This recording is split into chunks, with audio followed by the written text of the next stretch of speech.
Vamos agora entrar no capítulo 3, numa passagem que é mesmo extensa, que é o encontro que Jesus tem com Nicodemos.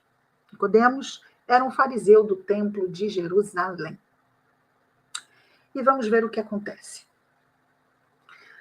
Versículo 1. O subitem é, o primeiro subitem do capítulo 3, Jesus e Nicodemos. Havia entre os fariseus um homem, cujo nome era Nicodemos, líder dos judeus. E quando ele coloca líder dos judeus, o nosso Haroldo Dutra, né, que nós estamos aqui com a tradução do Haroldo, do Novo Testamento, pelo menos da primeira parte do Novo Testamento, ele diz que, literalmente, o líder que é colocado aqui seria o chefe. Ele coloca assim, literalmente seria comandante, chefe, rei. Na Atenas democrática, cada um dos 9 governantes eleitos anualmente era chamado arconte.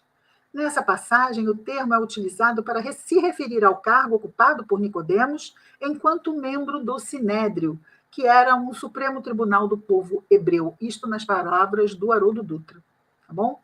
Então, temos aqui o sistema judiciário dos hebreus. E Nicodemos fazia parte. E ele era o chefe, não é? Era como se fosse o presidente desse Supremo Tribunal do povo hebreu. Então, era um homem muito elevado na hierarquia do templo.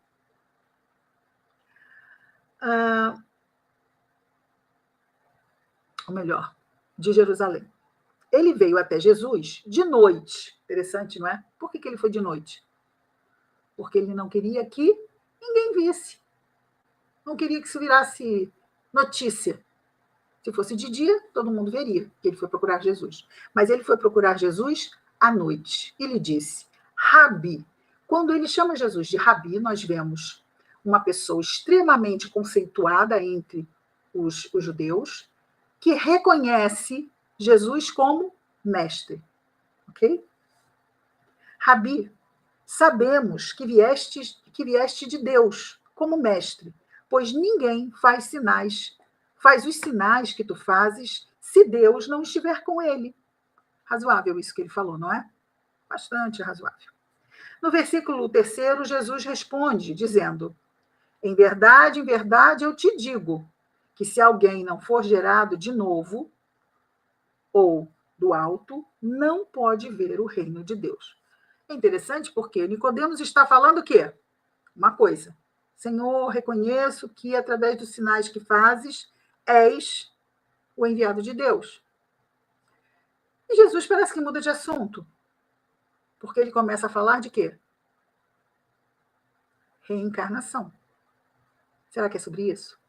Vamos continuar.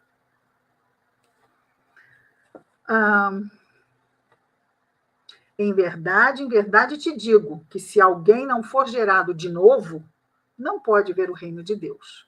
Nicodemos diz para Jesus, como pode um homem, sendo velho, ser gerado? Porventura pode entrar pela segunda vez no ventre de sua mãe e ser gerado? Jesus respondeu. Ele responde dizendo de novo a mesma coisa.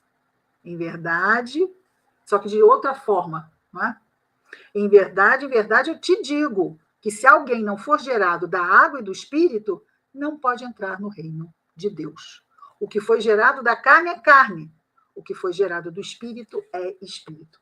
Lembra que nós estávamos dizendo lá atrás que Deus cria o quê? Princípio material e princípio inteligente ou princípio espiritual. O princípio inteligente espiritual é criado por Deus. E o princípio material é criado por Deus, certo? Só que matéria não é espírito. Espírito é o ser inteligente, que, associado à matéria, começa a sua jornada evolutiva, certo? A matéria é o recurso de Deus para a evolução da criatura, que é o princípio inteligente. Então, nós começamos primeiro com a evolução anímica, certo? Reino, mineral, vegetal e animal. Ah, então eu fui uma pedrinha? No início, não há uma indiferenciação desses princípios. A individualização do princípio inteligente vai se dar com o tempo. Mineral e vegetal, o princípio espiritual não está individualizado, ok? Está como se fosse ainda totalmente embrionário, ok? Sabe aquele que é pequenininho assim, quando há a fecundação, e pum, tá aí. A individualização do princípio inteligente vai se dar no reino animal, mas no reino animal de espírito, que no princípio inteligente mais elaborado. Isso os espíritos falam que é nas formas onde a inteligência já está mais notada. Nós poderíamos pensar em alguns animais, não é? Onde a inteligência se destaca mais. Porque os espíritos não falam quais são essas espécies, ok? Não fala em que momento isso se dá. Eles dizem que o processo de individualização começa nos animais superiores. E vai se concluir quando? Quando, enfim, nós formos elevados à categoria de espíritos. Certo? Habitando primeiro mundos primitivos. Qual é a forma do espírito no mundo primitivo? Uma forma bastante animalizada. Lembram aqueles homens da caverna? Não pareciam assim, bem animalizados, muitos pelos no corpo, não é? E depois eles começam a desenvolver a inteligência. No mundo primitivo, é como as criancinhas pequenininhas. Uma criancinha de 1 ano pode ser responsabilizada por algo que ela possa fazer sem querer? Pode. Pode? Não pode. Da mesma forma, um espírito, ainda habitante de um mundo primitivo, ele não tem condições de perceber a diferença entre bem e mal, ok? Ele ainda está sob o jugo dos instintos, certo? Quando ele sai desse mundo, ele aí começa a se responsabilizar pelas suas escolhas, pelo uso do seu livre-arbítrio. Começa a aprender a diferença entre o bem e o mal. Vamos tentar adivinhar qual é o mundo que está acima do mundo primitivo. Ele uma, ele duas. Ah, é o nosso? Sério? Ui. Mundo primitivo, acima. Mundo de provas e expiações. Senhor. Mas é aquele mundo de provas e expiações lá no início. Vocês lembram? Lá no início. Como era? Há 5.000 anos atrás.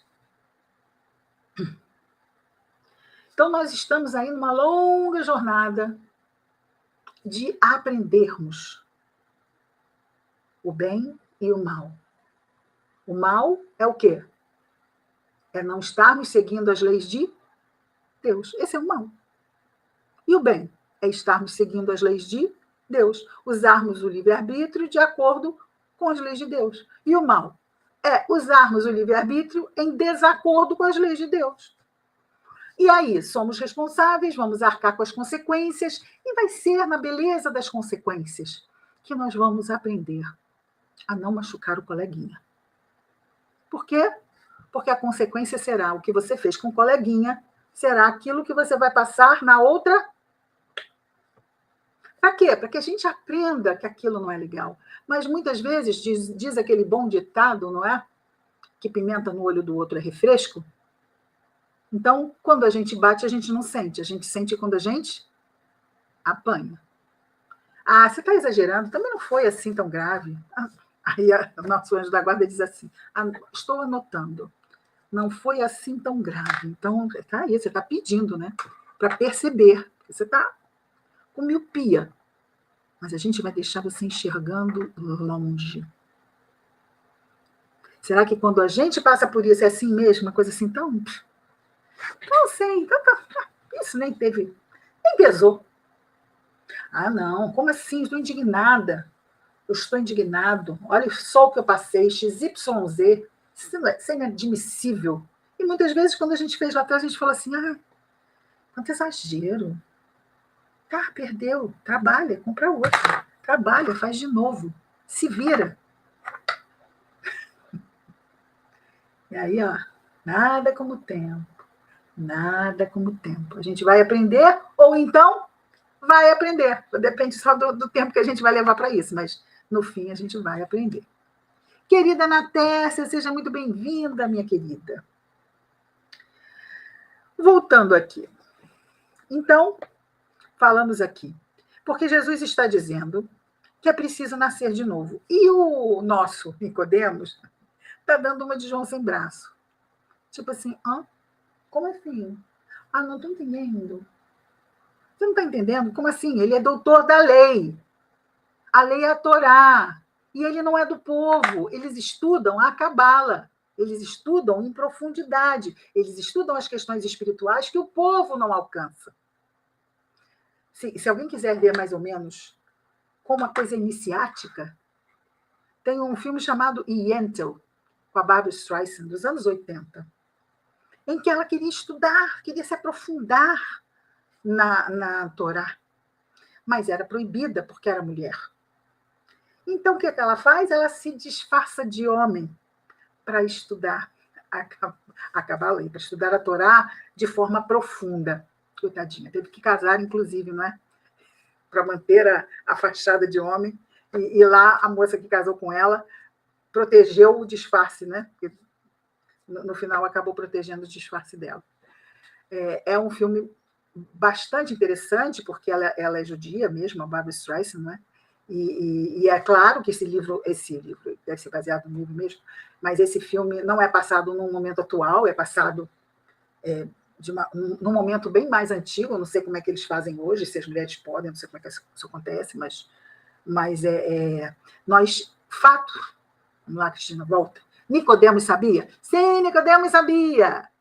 E lembra que no subitem anterior, Jesus conhecia todo mundo? Então, Nicodemos teve assim a desfaçateza de dizer para Jesus que não estava entendendo o que ele estava dizendo. Então, Jesus trouxe um tema. Eu creio, Senhor, que o Senhor é sim o enviado, porque ninguém podia fazer o que tu fazes. Não, tu crês mesmo? Então, vamos lá. Ele já pegou logo um tema de pós-doutorado para dizer, deixa eu ver se você vai dizer que sim. Vou provar para você que o que você está dizendo não é bem isso que você está dizendo. Aí ele trouxe um tema. Ele sabia que Nicodemos sabia, mas Nicodemos falou o quê? Eu não estou entendendo o que quer dizer isso. Pode o homem velho voltar para a barriga de sua mãe? Pegou pesado, né? Fez aquela coisa mesmo de... Bom. Mas Jesus, então, aprofundou quando falou pela segunda vez, dizendo assim, não é?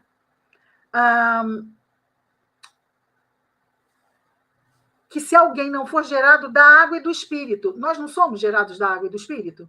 Porque nós temos, nós encarnados aqui, nós estamos aqui com o nosso elemento espiritual, nós somos espíritos, e o nosso elemento material. Aliás, 2 elementos materiais, não é? Que é o corpo espiritual, que vai acompanhar o espírito sempre, encarnado ou desencarnado, nós estamos sempre com este corpo. E o corpo físico, que é um outro elemento material. Se nós não formos, e diz Jesus, não for gerado da água do Espírito, não pode entrar no reino de Deus. Ou seja, se nós não reencarnarmos, nós não evoluímos, e se não evoluímos, não chegamos à perfeição como espíritos puros, porque é lá o reino de Deus. É a condição de pureza do espírito. É o ápice da evolução espiritual. Mas para isso nós temos que o quê? Reencarnar, reencarnar, reencarnar. O reino de Deus não é chegarmos ao estágio de espíritos puros? E é só aí que a gente não tem que reencarnar mais. Por quê? Porque espíritos bons vão ter que reencarnar? Vão ter que reencarnar. Está lá no Livro dos Espíritos. espíritos errantes. Espíritos errantes são aqueles espíritos que estão entre uma encarnação e outra. Estão no mundo espiritual, desencarnados, esperando para reencarnar de novo. E eles dizem que apenas os espíritos puros não são errantes. Isso quer dizer que os bons são? São. Né? Porque nós temos espíritos imperfeitos, bons e puros. Imperfeitos e bons têm que reencarnar. Puros, não. Mas ele veio, o Filho do Homem. Mas veio em missão. Veio para trazer uma revelação das leis de Deus até nós. Podia ter mandado outro, mas isso é coisa de espíritos. Os primeiros serão os últimos, não é isso que Jesus diz? Que quem quer ser o primeiro seja o servidor de todos. E é exatamente, ele está mostrando para todos nós. Quem quer fazer, faça, não mande. Você é o melhor que faz? É o que faz melhor isto? Então vá lá e faça. Não delegue, faça.